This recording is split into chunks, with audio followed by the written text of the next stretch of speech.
Hi everyone, Andrea Foster here with Foster's Field Studies. Today we're going to go talk to my friend Jarod Morse, who tells us all about some of my favorite spring wildlife. Come join me. Hi everybody, I'm Jarod Morse. I'm a fourth year student at SVSU, and today we're going to talk about turtles.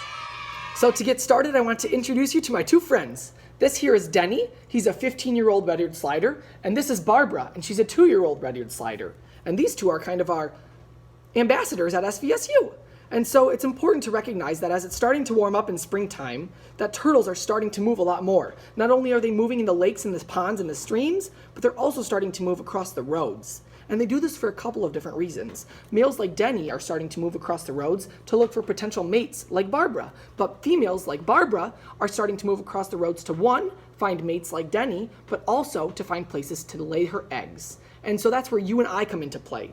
We can protect turtles by watching how they cross the road and helping them cross the road a couple different ways.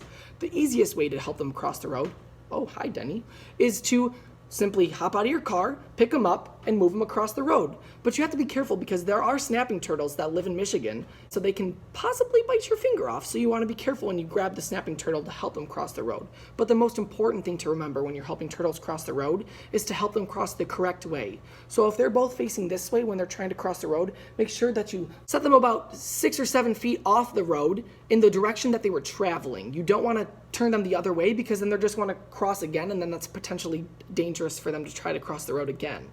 The other way is to kind of set up a turtle traffic stop, but as you know, turtles are pretty slow on land. And so it might take a while for you to stop traffic, and a lot of people might start to honk your horn at you. But hey, you're protecting the turtles, so I think it's okay. People are starting to take turtles out of the wild and keeping them as pets. And that's really, really dangerous. And here's why. Let's take 3 turtles, for example, 3 females that are going to go and lay their eggs.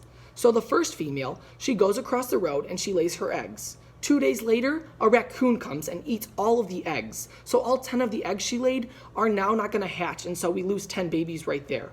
Then the second turtle crosses the road, and only 5 out of the 10 of her eggs hatch. However, as they're making their way to the pond, 3 of them get eaten by a heron because herons love to eat baby turtles. And so that means only 2 out of the 10 of that second turtle's babies are alive.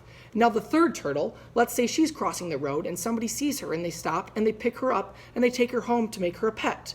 The worst part about that is she won't be able to lay eggs for the rest of her life. So out of all 30 eggs that should have been laid by those 3 turtles, only 2 of them make it. So it's extremely important to not only help the turtles cross the road, help them cross it safely, and make sure we don't take turtles out of the wild. This is a simple way for you to be a conservationist in our own small communities. So, help the turtles!